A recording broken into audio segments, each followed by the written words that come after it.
Welcome to the Damn Strong podcast. I'm your host, Bree, and I'm a full-time online fitness coach, and my passion is to educate women on all things fitness. I help women just like you step into the power of knowledge and commitment to ultimately live your best and strongest life. In this podcast, we'll talk about being damn strong in our body, mind, and life. I'll be teaching you how to navigate nutrition, strength training, and mindset challenges. So get ready to take some notes because we're building a damn strong life. Before we hop into today's episode, I wanted to give a little introduction to Kaela Romano. I was so excited and still excited that she was on my podcast. I have followed her for years now, and I will say it multiple times over the podcast, but I just love how real, raw, and authentic she is. If you don't follow her, you should definitely go follow her. She is someone that posts it all. She's not afraid to be vulnerable and post the mindset struggles and post the body, dysmorphia, viewing of herself struggles, all of those things that we all go through of just the challenges, specifically mindset. We talk a ton about mindset in this episode, and I don't think that's any surprise to anyone just because you guys know how much I love talking mindset. But she not only gives her background and her story, but what she's currently going through. And I think that's so valuable because I think a lot of times we see coaches or influencers or people online who represent fitness in a way that they don't have these struggles. And we do. And Kayla's very open and honest about it. And she kind of talks about she's not really sure what's next for her. And I think that's a really important conversation for all of us to have. So I hope you guys enjoyed this episode, and let's get into it. Hello, everyone. I have a special guest today. We have Kaela Romano. I started following her, I think I told you maybe like 2 years ago, in 2024, it'll almost be 3 years ago. And I initially followed Kaela because she has an incredible just transformation physically. I mean, you have built such a strong body, but then stayed because you're so real and raw with your entire journey. And so I brought her on here because of that, because we talked, before the podcast and stuff, and we both are very similar in trying to express real and raw and not just posting what looks good on social media and, showing like we both show ourselves in shorts with the cellulite, with marks on our legs. And like, we just want to bring the real and the raw to what you can actually expect in your journey. And so I thought it'd be really important for you guys to hear her story, hear her journey, what she struggles with, what she, has gone through. And I am super excited to have you here on the podcast. Thank you for having me. This is it's such an honor. Like you said, we've been following each other for a long time. Like when I got that message, I was like, me? I'm so So thank you. Thank you for the wonderful. Yeah, of course. So why don't you kind of give everyone a little bit of background, and however you take that question, you can maybe start by telling people what you do, and then you can maybe start from like infancy or maybe in the last few years, like however you want to give people your background, but go and just kind of tell people what you do and then dive into your past. Absolutely. Okay. Where do I even start? You just gave me such a good introduction. So I am an online health and fitness coach as of almost 3 years ago now, about 2.5 years. And I started that after teaching. I guess we'll just dive in there. I was a teacher for 4 years, and I was definitely one of those people who knew from the age of 6, I'm going to be a teacher. That's it for me. And I say it all the time, but in a way, every single day I'm still teaching. I'm still actively doing that job of educating and teaching and inspiring, which is what I've wanted to do my entire life. So it's really cool to be able to do that and still find ways to incorporate that passion into my life, but not in a classroom setting. I think I always just thought I'll be a teacher in a school with kids, and that's so not what I do anymore. Which shout out to all the teachers out there. I just have to say, if you're listening to this, I have so much respect for you, and I'm giving you a huge hug going into the holiday season. But I was a teacher turned online health coach. I live in Pennsylvania with my 3 cats and my boyfriend. Woo. Moved in a year and a half ago and got a cat a year ago, and now we all of a sudden have 3, which me and Brie were talking about earlier. It's just it's just I'm collecting them. We need a white one to add to the collection, but very, very passionate about animals and helping others, educating. I've been a lifelong athlete, I would say. I started playing soccer when I was really little, quickly got over that and started playing softball. I played softball up until my freshman year of college. And I think that's kind of where I started to get really into the gym on my own terms. Yeah. Did you play sports growing up? I was an equestrian rider and volleyball player. So Wow. yeah. So I rode horses for gosh, from when I was like 10 years old till right before college. I wanted to ride in college, but I knew I wouldn't have the time to actually compete and stuff like that. So didn't ride then, but I did volleyball in high school. So Oh my gosh, did a little how bit of sports, but I enjoyed being active and doing sports, but I wouldn't say I was like an athlete. Does that make sense? yes, Like you yes, went into college doing sports, right? Because your yeah, freshman year you did softball. yes. Yeah. I stopped after my freshman year though, which like Oh, was okay. honestly it was heartbreaking, but like I had to make that decision. It just was not the right fit for me with Yeah. the coach. I absolutely loved my teammates, like stayed friends with them for the rest of college. We were really, really, really close. I lived with softball girls my junior and senior year at houses, like loved them. But it was Yeah. hard to break up with my sport. And I think that really is the moment that I was like, okay, I have to find ways to move my body because Yeah. up until that point, it was like there was no question of am I going to get movement in today? It was like after school, driving right to practice. I was a pitcher, so I pitched 3 to 4 times a week. I had lessons, and then I Wow. had practices on top of that. So like I was moving every single solitary second of the day.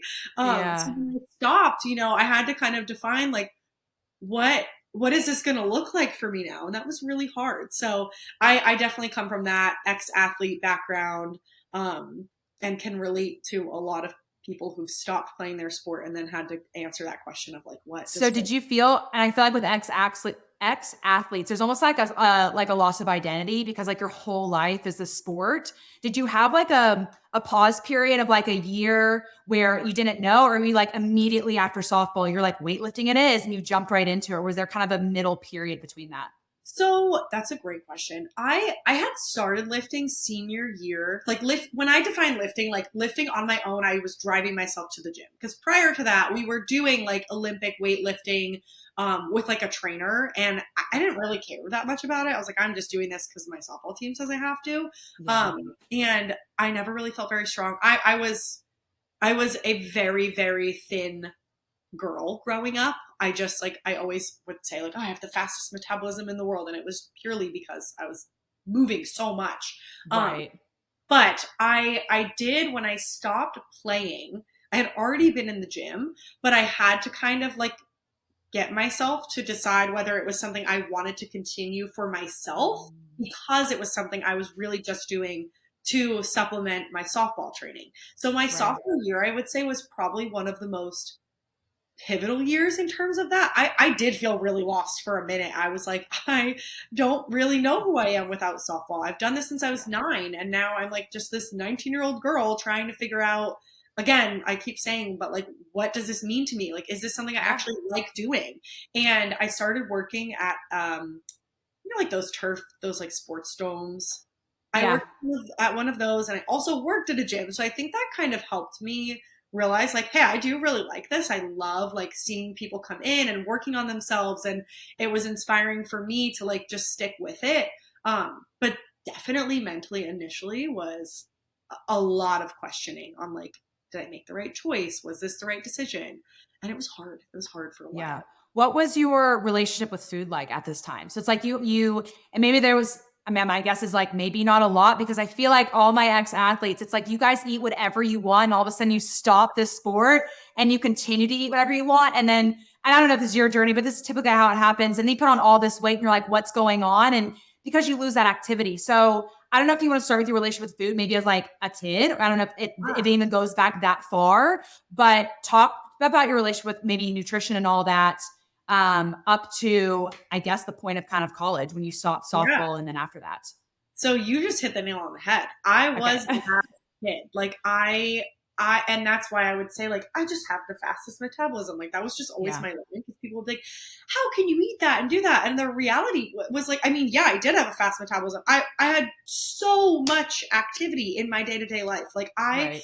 I have no idea how many steps I was getting, but it had to be like 25,000 plus every single. It was a Right. ridiculous amount of movement that I was getting. Yeah. So my relationship with food, I mean, as a kid, I was a very picky eater, and I'll be so honest, I was a picky eater up until probably like 23, 24. Oh, I wow. Like, yeah, quite a couple years ago was really the first time I started to be like, okay, we can't keep eating the way that we were eating when we were 9 or 10 or 11 years old. And, Yeah. and I don't think it was even like a conscious thing at the time until that point that I was like, okay, we probably should try some of these foods. Like, you don't know if you're going to like them if you don't try them. So a lot of it was Yeah. just like being stuck in those old ways. So growing up, I was your typical chicken nugget and mac and cheese kid and Yeah. not a veggie in sight. And I will say, like, my parents were very supportive of just like me navigating that, and they never Yeah. really pushed me to eat things that I didn't want to eat, and they were like, you know what, we'll let you try it, and if you don't like it, that's fine, but at least give it a try. And I would try things here and there, but it was often people would be like, here, have some broccoli, and I was like, oh no, I don't like that. And I hadn't tried it in probably Right. years, so Right. honestly, a lot of college was spent. I mean, I was eating family size boxes of mac and cheese every single day, not gaining a single pound. I was Yeah. having, I never ate a single fruit or vegetable other than like maybe a raspberry here and there. Like Yeah. my nutrition was not anywhere close to where it is right now, which I would say right now is in a great spot. Yeah. But I kind of just got away with it. And then when I Yeah. stopped playing, that was my first experience with weight gain. And Mm. it's funny because I, prior to that, was afraid of gaining weight, but yet I continued to eat the same way and Yeah. knew that like nothing was going to happen in my body. But I think a lot of that, like that fear was more so instilled just like based on hearing how my parents spoke to themselves about, their bodies and what they were eating. They both grew up, eating like doing the Weight Watchers and Atkins and like Yeah. what is it, like Nutrisystem, like I Yeah. forever, that's all I can remember them doing were things like that. So I think Yeah. a lot of it was just from being in that environment, and Yeah. then in college and realizing like I'm moving my body so much it doesn't even matter. Once I stopped was when I was like, oh, I can't keep eating like this forever. Like this can't happen. Especially given that like you said, my movement was like essentially cut in half. Maybe even I was moving probably a quarter of what I was. Right. So it was like a pretty big wake up call that even still didn't even really reach me to the point where I decided to make a change until Yeah. age 23, 24 after college. Yeah. So what happened after college? So you ex-athlete, now you're in college, you're dealing with weight gain. Was it an immediate, like we kind of talked to you, started getting weightlifting because you worked at the Dome and at the gym. Let's move into like that transition of there. What was kind of the next phase of your journey? So after college, I feel like is when I really started to understand training. Like prior to that, and I'm sure Mm. you've heard people say this, like I was kind of just working out. I just was like in the gym. I did like 20 to 25 exercises every time I went in. There wasn't really any Yeah. intensity. I wasn't doing the same workouts. Like I just wasn't really understanding what I actually had to do. So a lot of it Yeah. was, like, hey, I'm doing this thing. I'm moving my body, and this is great. And that worked well for me at the time because to me, the like 5 pounds that I put on was like the absolute end of the world. Yeah. It felt like what I'm sure we'll get into this, but like the 30 pounds that I had just put on in the Mhm. last year and a half, it felt Yeah. similar to that.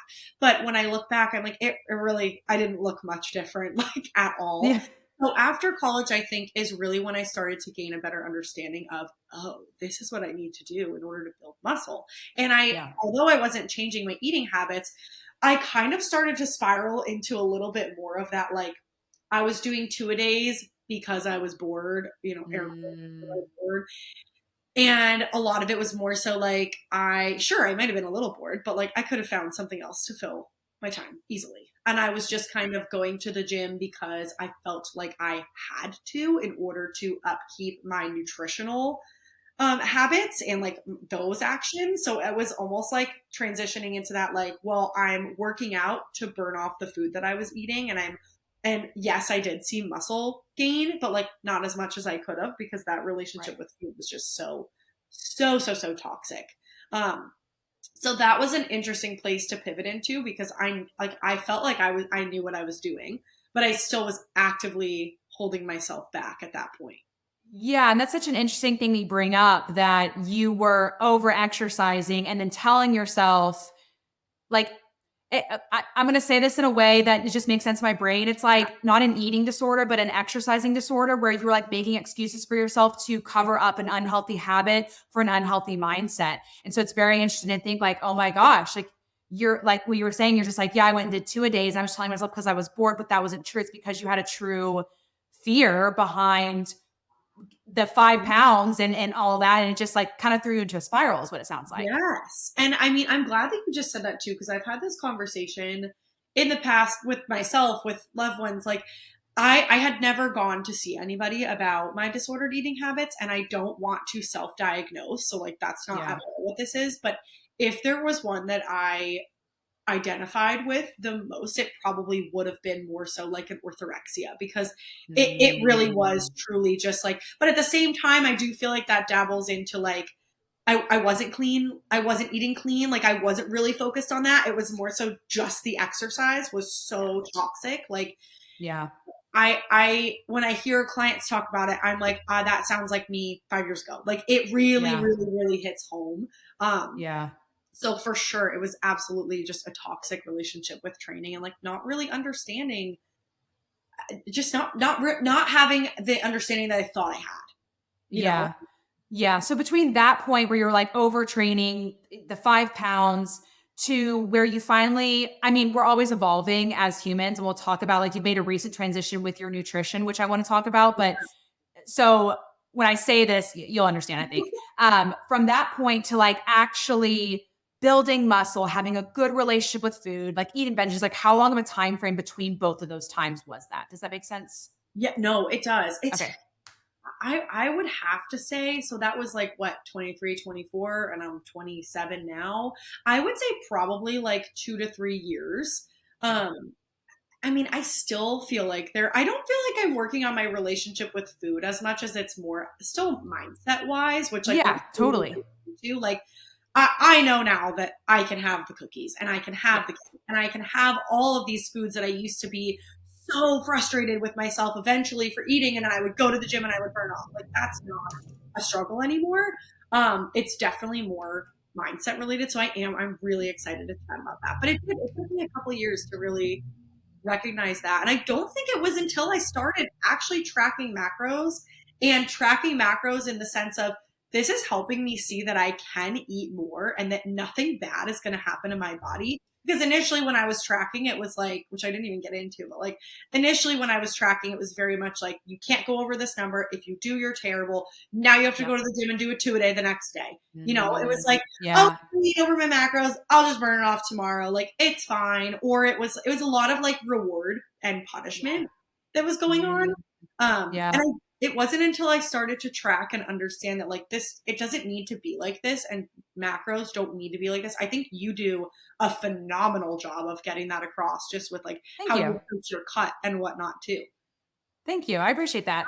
What well, so I was gonna say let's dive into mindset, but I actually want to ask you a little about tracking. So when did you start tracking? When was that? So it was like 3 years between finally having, I guess, a better relationship with food and all of that. Well, one, I want to point out to everyone listening, that was a 3-year process. I think a lot of people, especially like clients, us being both coaches, people think it happens overnight. And there are definitely people that can get a better relationship with food within six months to a year. Totally. But when you really hit that pinnacle point of where it really just all clicks and the light bulbs and all the lights are on kind of thing, it takes years, I think, of going through different processes. So I wanted to point out that you mentioned it took years, but also when did you start tracking macros? What point was that in your journey? So I started tracking macros sooner than when my relationship with food was on the up and up. It was more, But that helped you to yes. kind of, yeah. I And I'm want very similar to that journey too. I want to say it was like I don't remember exactly what year, but I feel like it was like maybe my sophomore or junior year that I downloaded the app and I tried it. Yeah. And when I first started to see, like, actually, it might have been sooner than that. It was somewhere around there. I know that. And I know that when I first started tracking, I felt good initially. And then I was like, I don't like seeing that I've had this many carbs in a day. And that's kind of Yeah. when that spiral started to happen. So I took a break for a while and Yeah. I intuitively ate. And I thought that I was, doing what that was at the time was really just me eating whatever I want. There, again, like I said, no nutritional value at all. Yeah. And then I decided, I feel like probably back in like 2019, 2020, maybe. I keep forgetting it's like 2023. So my dates. The pandemic really screws with my like relation of time and stuff. So I feel, It yeah. might have even been, it actually might have even been closer to 2021. I feel like when I really got back into tracking macros, it was when I started my reverse diet bulk, which was like 2021. But I feel like at that time prior to that, I was like I was like loosely tracking here and there. Yeah. But I like really, really, really got back into tracking in 2021. And like my relationship with tracking wasn't the issue. It was more so just like a mindset thing prior to that. Yeah.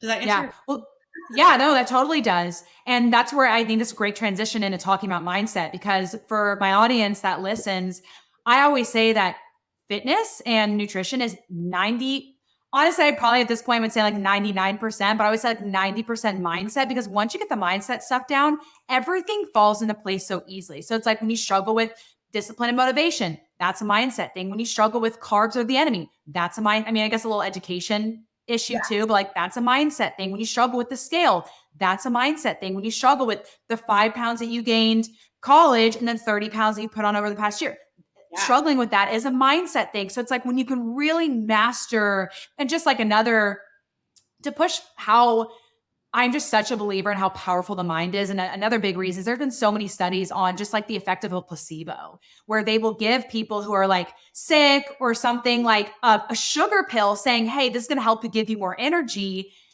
in the gym or something like that. I'm making up a study, but like they'll give them like a fake pre-workout and just say, hey, this has the highest doses of caffeine or something.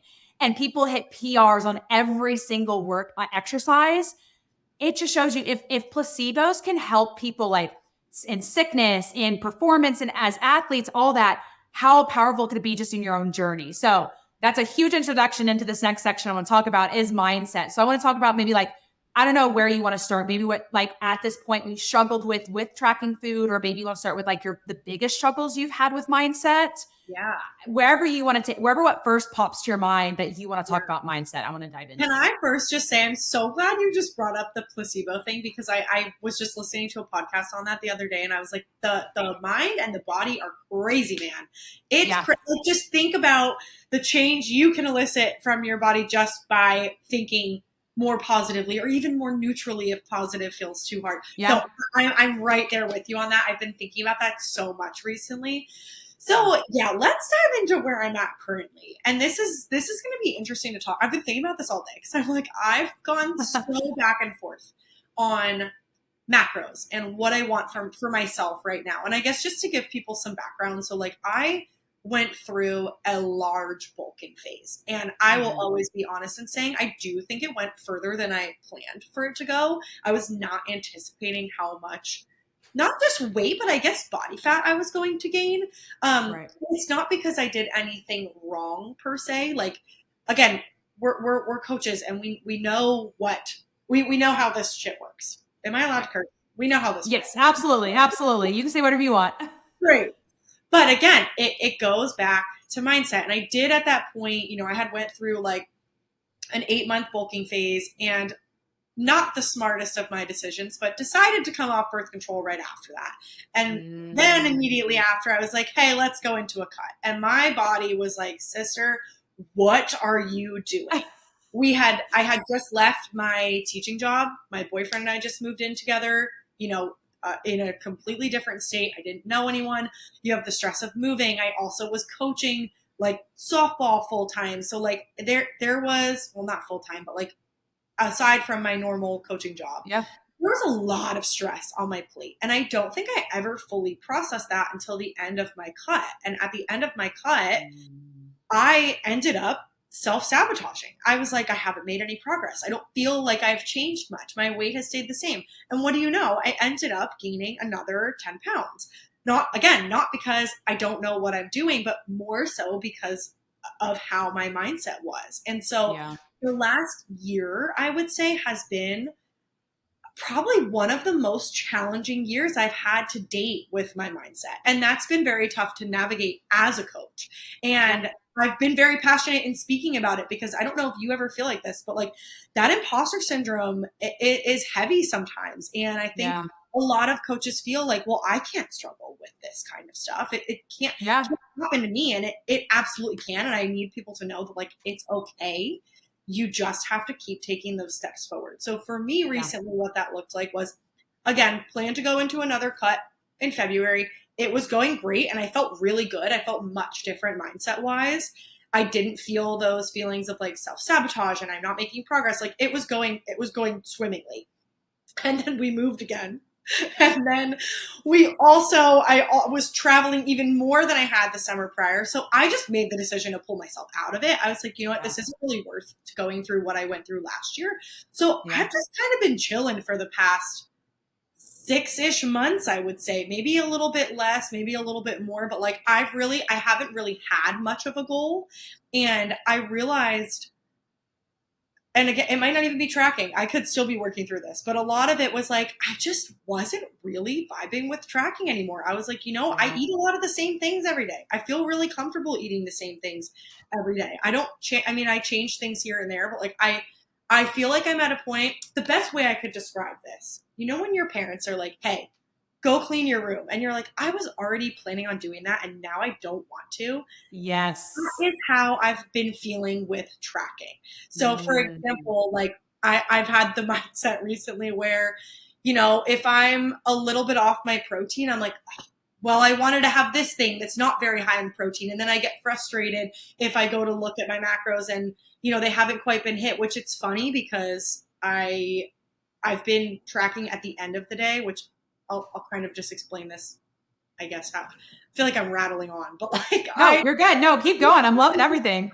I had made the decision of like, you know what, maybe it's time I just pull back from tracking and I go full blown intuitive. And I did that for a couple weeks. And even that didn't feel quite right. And that's kind of when I was like, I don't really feel like it's tracking. I feel like it's more so just me feeling a little bit unsure of my goals. Maybe that's why tracking felt kind of funny because I was like, I don't know if this is what I want to do right now. Maybe it is, maybe it isn't. And I don't see a lot of people do this, but I'm like half and half and it feels really good. So basically how I've been approaching it, and it's funny because I've hit every single day spot on. And I'm like, sister, you could do this with tracking, but whatever. I have been just going about my day, making decisions that support my goals, right? I want to see myself consume an adequate amount of protein. I want to make sure I'm getting in a solid amount of fiber, veggies, and fruit. Those are like the crux of my nutritional goals right now. And at the end of the day, like I'm hitting every single goal. I just go back in and I have somehow don't have the best memory, but for food and for how many grams of blueberries I had and how many grams of peanut butter, it's so easy. So I just go back in and I log it. And right now I'm kind of just in a place where I'm getting a feel for like, does this feel better than being fully intuitive or fully tracking? And again, I know it's like, it's unconventional. You don't see a lot of people go about their nutrition like that, I feel, but it feels so good so far. I don't feel like I'm struggling with that weird, like, oh, well, I was already going to hit my protein, but now that I see I have X amount of grams left, I don't want to. Like, I'm not dealing with that weird teen angst mindset around food. And I'm still hitting every goal that I have for myself. So I'm like, hey, if this is what works right now, this is what works right now. And who knows, like maybe I will go back to full blown tracking. Maybe I'll decide to go fully intuitive. I think what you said earlier about just us being ever evolving people is so true, because I think that was part of it, was like, I don't think I really struggle with a black and white mindset, but like, I think that specifically felt very black and white for me, where I was like, why do I need to choose? Why can't I just do both? Like, Well, so there's two parts. So there's two parts that I love that you said. One, is that you allowed yourself to just try things out. I feel like a lot of times it's either like you're in a cut or you're in a bulk, or it's one or the other. You're tracking or you're not tracking. You're like, okay, well, I think the problem is tracking. So I'm going to try that for a few weeks of not tracking. You're like, okay, well, that's not the problem. So let me try doing this. Well, that's not the problem. You allowed yourself to experiment, which I think a lot of people are afraid to do, because experimenting means like this unknown. And like when you are someone that, likes numbers and data, like going to the unknown and trying things can be kind of scary. I think the second part too, and you can either correct me if I'm wrong, if I'm trying to say this is maybe the issue you struggle with, or someone listening probably does, but it sounds like you're a very goal-oriented person. And for a lot of your journey, you've either had softball that you've been aiming towards, and then you were building muscle, and then you're bulking, and then you're cutting, and now you're not really doing any of those things. And you're kind of in the space of limbo. I was going to say limbo. And you don't know what to do with yourself almost. You're like, okay, well, I don't have a goal. So then I need to be figuring out something else. And so not that I think it's fine to be a goal-oriented person, but I'm a very goal-oriented person, and I have a lot of clients that are. And so when we're not cutting or we're not bulking with some of my clients and we're just at maintenance, they're like, well, now what? And it's like, you're just supposed to enjoy your life, like eat food, hit protein. They're like, anything else? And it's like, no, like that's the goal. Like that's the goal that we're having. And so I don't know if you relate with that, of like just being a goal oriented person. You kind of feel in the spawn of like, maybe now your goal is that you're trying to figure out what feels good, and what's not feeling good is you don't have a goal. So you're making a goal out of not feeling. And so like you're maybe, and I don't know, like you said, you're evolving right now. You don't exactly maybe know, it feels good. I don't know. Do you relate to any of that I said, or? 100%. And I think that's why, like, I was excited to talk about it, because I'm like, it's not often that I feel like this. And I've even, like, this is the first time I've talked about it. I haven't made a post on it. I actually made a post about not tracking. And then I was like, there was something in my gut that was like, this doesn't feel right. So I deleted it, which is something rare. And I do think it's been like, this is probably the first time in a long time. And I haven't even come to that realization myself. So thank you. But like, you're welcome. Well, therapy here. I love it. See, this is why coaches need coaches. But like, yeah, right. This is the first time in a while that I haven't had some kind of goal. And I feel like the realization I've come to recently is like, since I put on the muscle, the body fat, all of the weight, it's been, let me get this off. And I almost think I went so hard at it that again, it's something I've struggled with forever, is self-sabotage. And I think that was part of it, was just like, even though I have not yet accomplished that goal, and I know I will, but like, I have not yet done that. That the mental load that creates on a person for the past 2 years. So I'm like, girl, let's just take a break. Let's play around with what actually feels good. And you don't have to have all the answers right now. And I do know, like I had just touched on, like my ultimate goal is to go through a cut and have it feel more successful than the last couple have gone. And for a minute, again, I went back to like, you can't be a coach and struggle with the cutting phase. And I was like, yeah, you can. And that's okay, because at the core, we're humans, and humans are going to struggle, and that is okay. And I feel like for the first time in the past 2 years, although there's so much unknown, and although there's so much, like, I go back and forth between, can you tell I'm an indecisive person? I want this, do I want that? I don't really know. There's so many options. I finally feel like, even though there's so much unknown, I have some kind of clarity of like, it's just okay to feel like that, and it's okay to not know those answers. So that's been helping with that decision making process, because every day I'm inching more and more towards, I do want a fat loss phase, and it is possible for me to do it exactly how I'm doing it right now. Am I going to get like stage lean and shredded? No, but that's also not the goal, So I'm glad you touched on that, because I would say that it's definitely more so just like not having a set goal feels kind of weird. So what are you doing currently? I know you touched on it. You touched on like a lot of different things that you tried out. What like, as of this week, are you testing something out? Or are you just like chilling? So the past week, I would say the past week, because I really only stopped tracking like 3 weeks ago at this point. So the first 2 weeks were me just like intuitively eating, and I don't know, my gut was kind of bothering me, and I felt good about my food choices, but I was like, maybe I'm getting too much fiber. Maybe I'm all of a sudden getting too much protein. Like I am a data person. I like to see numbers, but I just was like, okay, how can I do this without feeling like my tracking is the only thing influencing my next decision. Do you get what I'm saying? Like, I would Yeah, eat totally. and then I'd be like, oh, well now, which I know you're a huge fan of protein and calories for that Yeah. alone.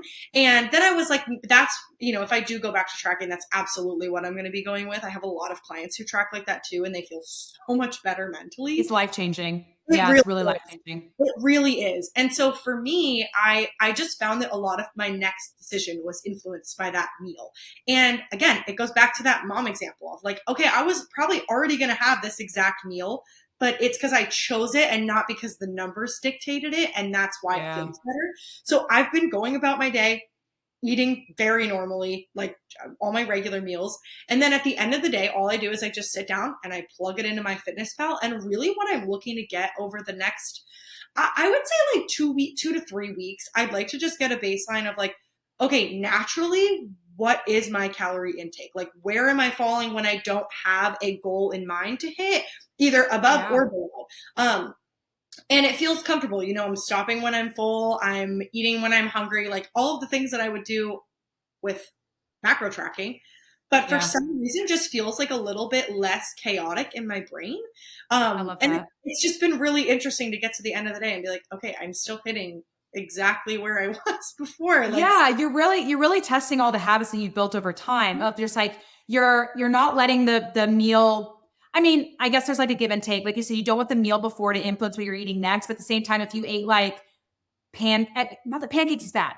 yes. Pancakes is probably just like low nutritional value. You're like, okay, I probably should have like some fruit and veggies next, like that. But a little bit, you're not wanting it to just be like the whole basis behind it all. And so you're trying to almost see kind of like, okay, if I just eat how I naturally enjoy and the habits I've built, where do I land? And so you wait till the end of the day, look Mhm. back, plug it in. You're like, oh my gosh, like if I just eat how I enjoy, I'm actually eating a good amount of fiber, fruits and veggies I'm focusing on and hitting a good protein.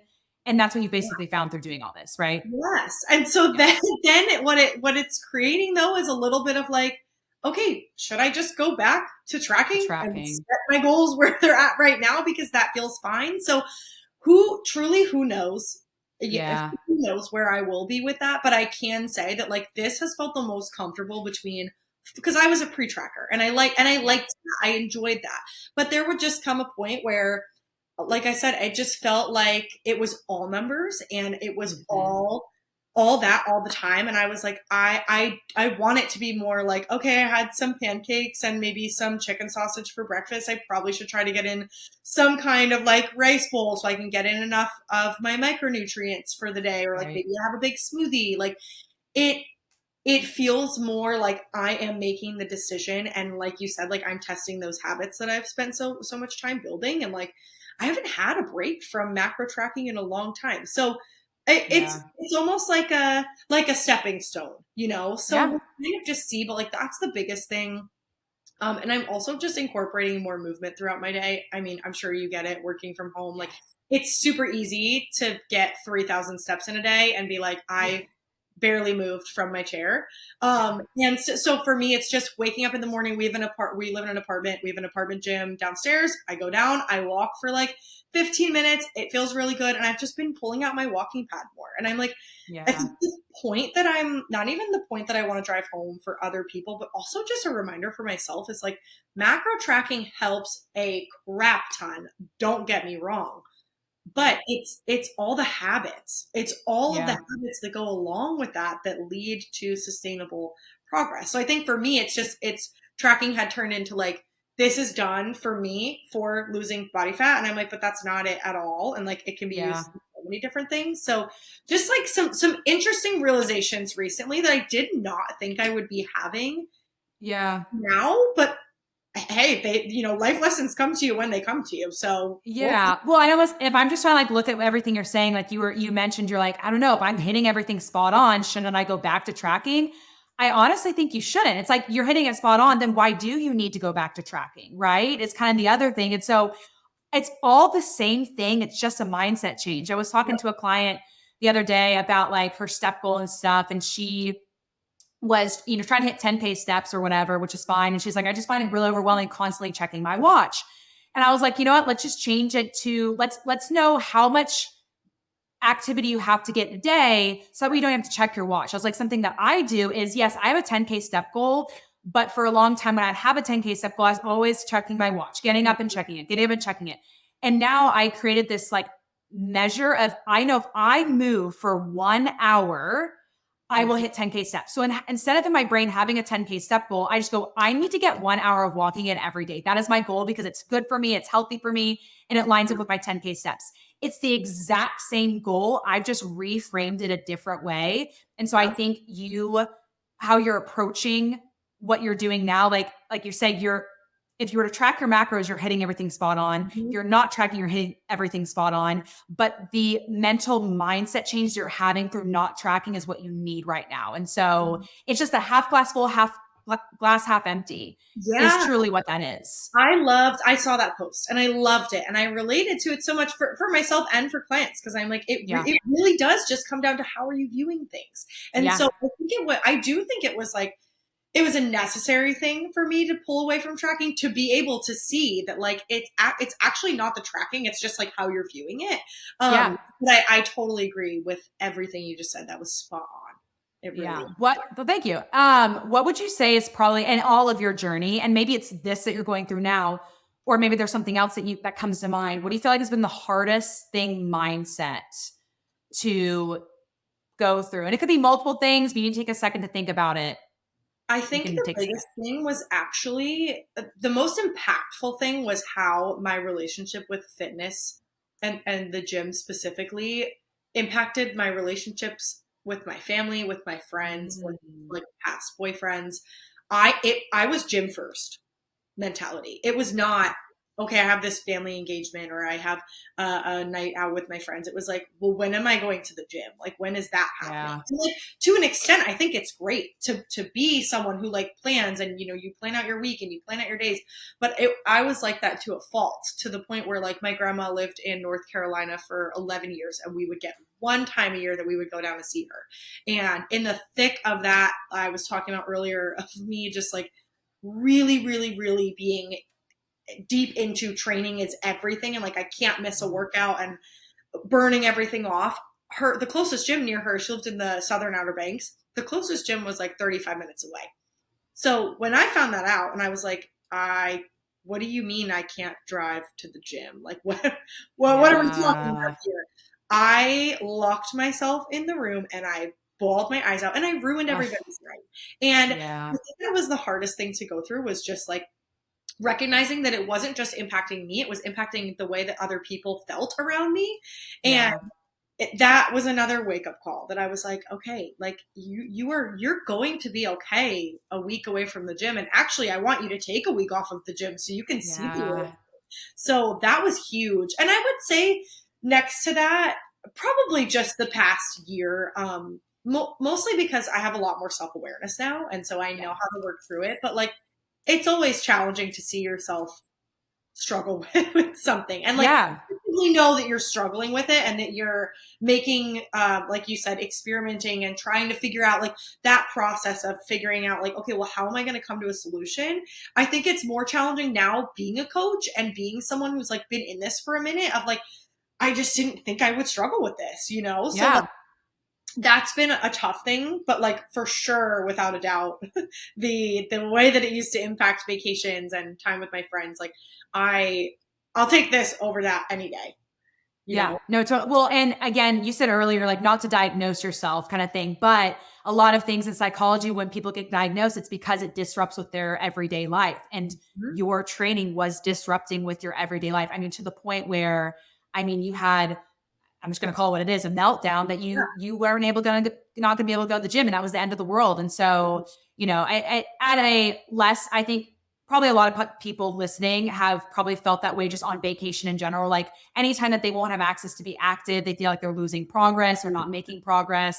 And so it's just showing like people are so focused on the like, and I don't know, maybe this is like a segue into another mindset thing, but I feel like people are so focused on like, as Americans, like if you don't live in America, like we basically, maybe if you're lucky, depending on where you work, will get like 2 weeks of paid vacation.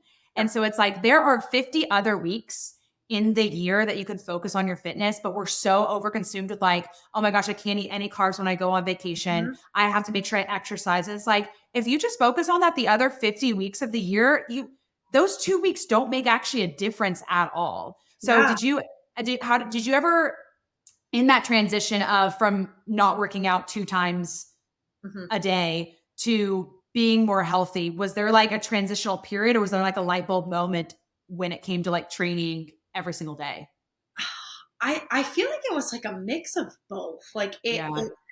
with training, it happened kind of quickly because I feel like there just was a lot that I was consuming from.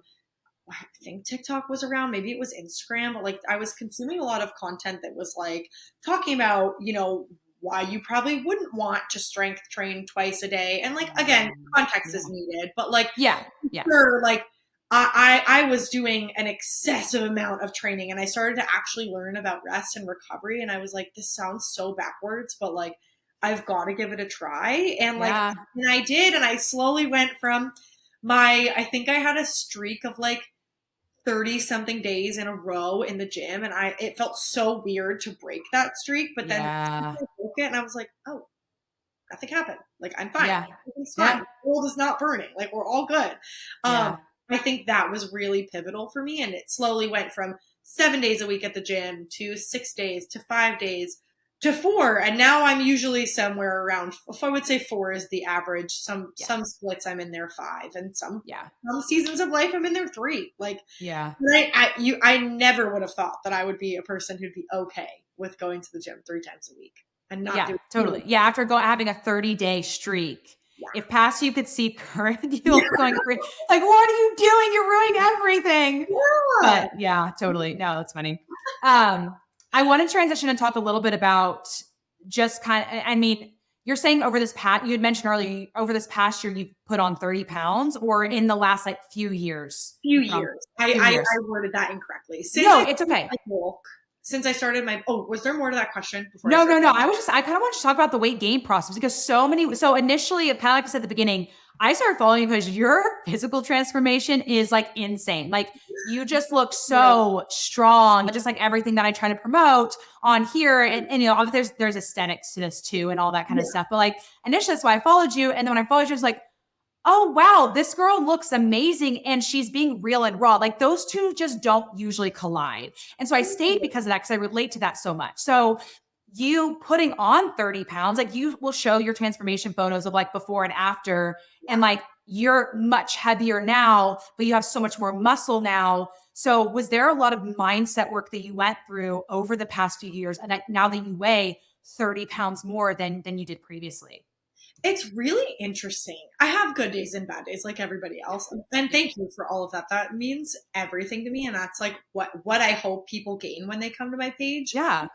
But I weighed 130 pounds for like my entire not my entire life. I was like 115 to 120. And then I put weight on when I started going to the gym. All of it was essentially muscle. I didn't have a lot of body fat on me. Right. And, when I started my reverse diet, I gained like 2 pounds, maybe. So Yeah. I went from 130 to 132. And then I was like, I wonder what would happen if I just like devoted time to putting on muscle and getting really, Yeah. and I can, that bulk was the best thing I did for myself. I put on at the end of my bulk, I was at 15 pounds. So I Yeah. went in at 150-ish. Yeah. I would say. And so like 15 of it was intentional and like Yeah. it was where I thought I would be at the end of my bulk. Then I met my boyfriend. I put on like another 5-ish, Happy pounds. beginning relationship weight. We were eating out Yeah. all the time. I had just come off birth control. And this is still something I'm like actively working through too. So this is one of those things too that I think has impacted my mental health because there's a lot of like what ifs, like what's going on hormonally that I've had to kind of work through the past year that I don't have answers to yet, which can be frustrating. So I came off birth control. My body was like, what's going on? Went through a cutting phase. I did lose body fat. Weight did not change at all. So during that point, I was like, I feel I was viewing myself the exact same way I ended my bulk, like truly, truly struggling with a little bit of body dysmorphia. And I was like, Yeah. I just don't feel like I look any different. Like I still feel like that person. And that was hard because I had grown up looking like my pinky my whole life, you know? So it was just like a huge shock to the system. And Yeah. at that point, I finally had downtime to like process my feelings, which I don't think I did much processing. It was a lot of just like struggling to cope with that weight Yeah. gain. And then I had kind of just maintained for a few months, which really ended up me being in a little bit of a slight surplus again.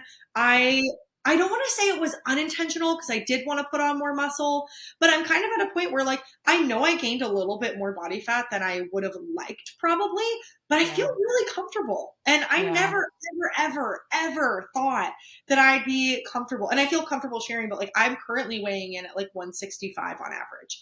I Yeah. ended my bulk at like 155. So like I did put on an additional like 10-ish pounds. And Yeah. who knows how much of that is fat or muscle? Like I've never done like a scan or anything like that. But I never thought at the end of my bulk, I was like, I don't really want to see my weight go up much more than this.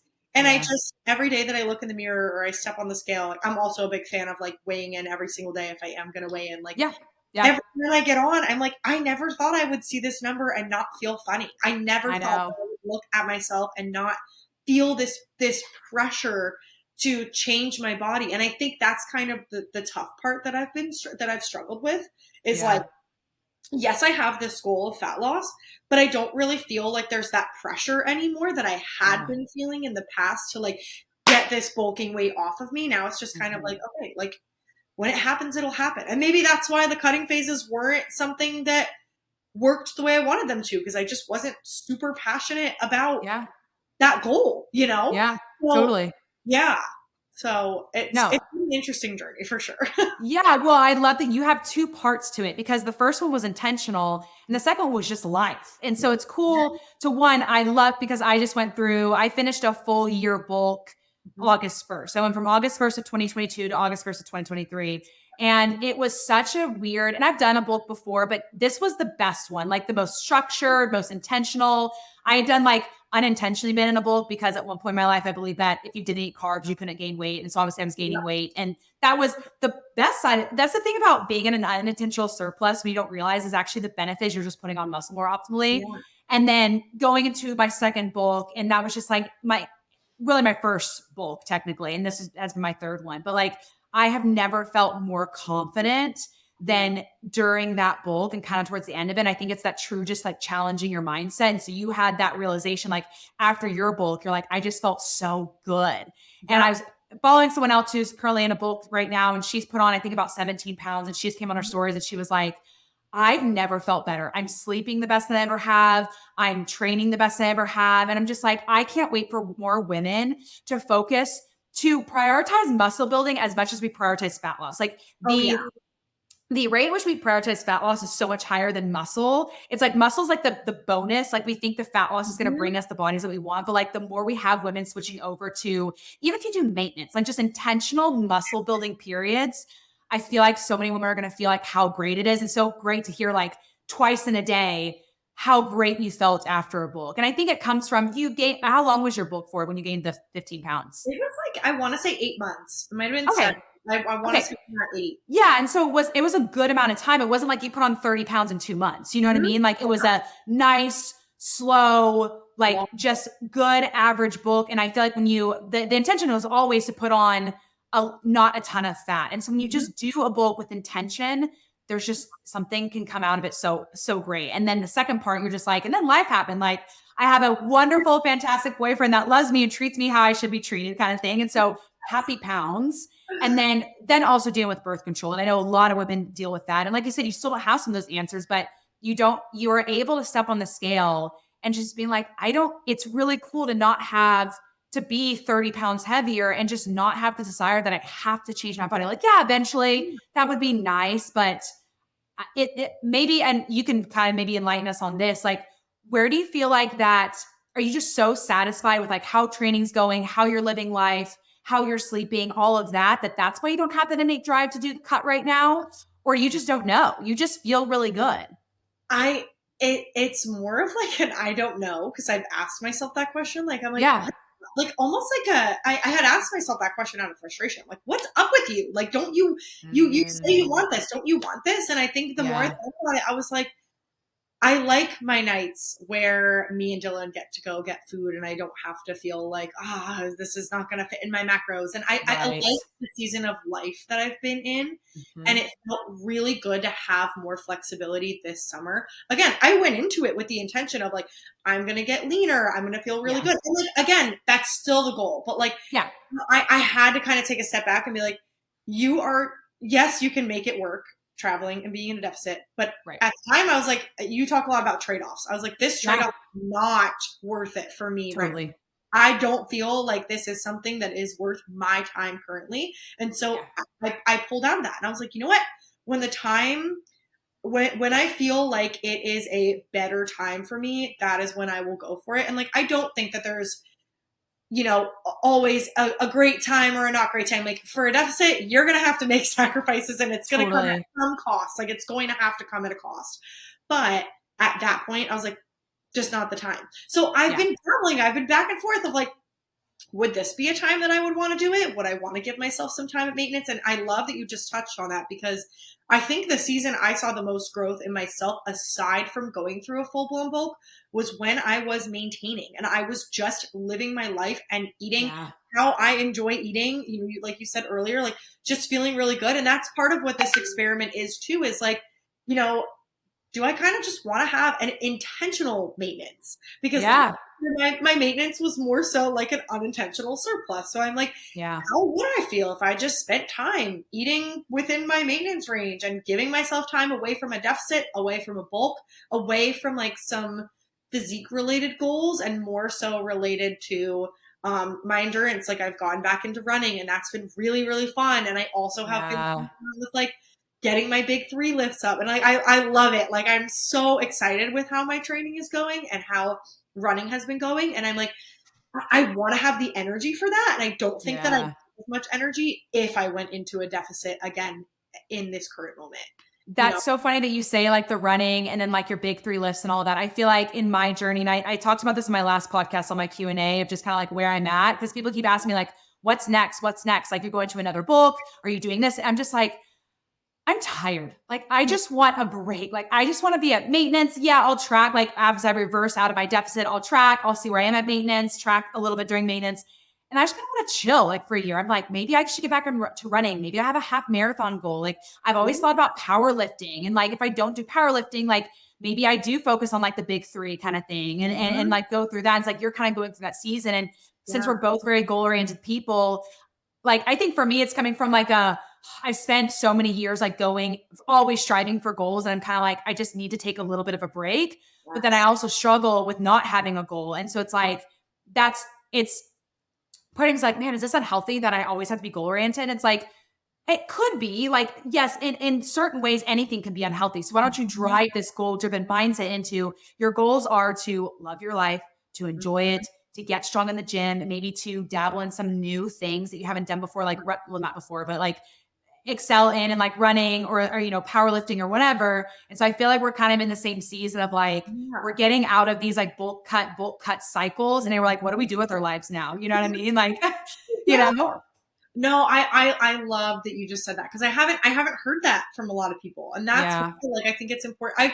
I have, this has been on my heart, and it's been like, okay, how do I want to share this now? I'm very big on, I won't just put something out to put something out. Like we've had this conversation of shifting toward from influencer to coach who has influence, and like that I will always, or now when I think about my content, that's how I'm thinking. I'm like, what value is this giving somebody? That has been a huge thing that I've been thinking about, and I think I couldn't really put it in words until this conversation. So this was so helpful. I expect to see some content come out from you about this stuff. So you already know. You are coming. I'll have my notes app up after this immediately with just some titles. I love it.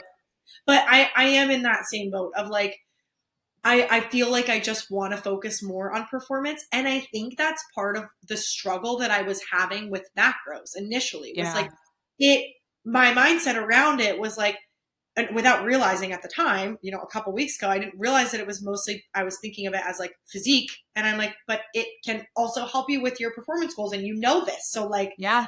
just change our thinking. And I think that's why what I'm doing right now is working so well. Cause I'm like, oh yeah, it makes sense why I had such a good lift today. I felt so good. I had so many carbs before my workout, you know? So Yeah. I'm definitely in that season of life of like, I'm in the middle of like, yes, I want to see physique related progress, and that can happen, but like I don't have to focus on it so heavily. I can have that happen while I focus on more of a performance related goal. And 99% of the time, I feel way better about myself and about what I'm doing when I'm focused on my performance. Like, Yep, 100%. Every time. Yeah, I totally agree. Well, I'm going to wrap it up there unless you have any other golden nuggets that you want to drop or anything else that you wanted to talk about. No, I think that's it. We just covered a lot, and it felt like a little bit of a therapy session. It was super fun. I love it. And that was when I voice messaged you before. I was like, that was my intention. Like, I really, so for the audience knows, like normally when I have a guest on, like I have like questions typed up, and I had emailed and messaged you that I was just like, I just want this to be a conversation. I want us to be like sitting on the couch. We're just chit chatting, having a conversation about kind of like your life and what you're going through and stuff, because I know a lot of people are going to be able to relate to what you're going through. And if it was too structured, I didn't feel like we would have a natural flow. And I really wanted that natural flow for this episode. So, but thank you for being on the podcast and for, I don't know, being vulnerable and sharing all that. And I'm excited to see you post about all this stuff and open up about it. I'm excited. I'm excited to share about it. I feel like I just have so much more clarity this week alone in general. Yeah. But like I said, this conversation was so clarifying, and thank you for allowing me to be on and allowing me to just speak to the world. Yeah. I'm excited. Thank you. Well, I want you to tell everyone where they can find you. Give them like Instagram, website, how if they can work with you for one-on-one coaching. I know you do like group stuff and you had a Discord thing. Like I know you got a lot of things going on. So just tell everyone where to find you, what's currently going on in the business. So we have our coaching team has an exciting announcement coming up on Monday. So you'll want to keep your eyes peeled for that. But you can find me on Instagram at kr.fit with 2 I's. So it's kr.fiit. And my link is in my bio for one-on-one coaching to work with me, with our team. We're a team of like 6 now, I believe. That's insane. That's so cool. It's crazy.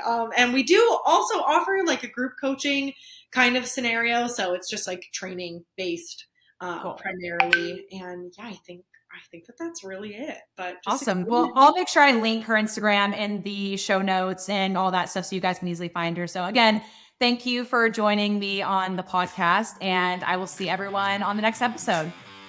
Thanks for listening to another episode of the Damn Strong Podcast. Show me some love by leaving a review and sharing a screenshot of this episode on your Instagram stories. Until next time, stay strong.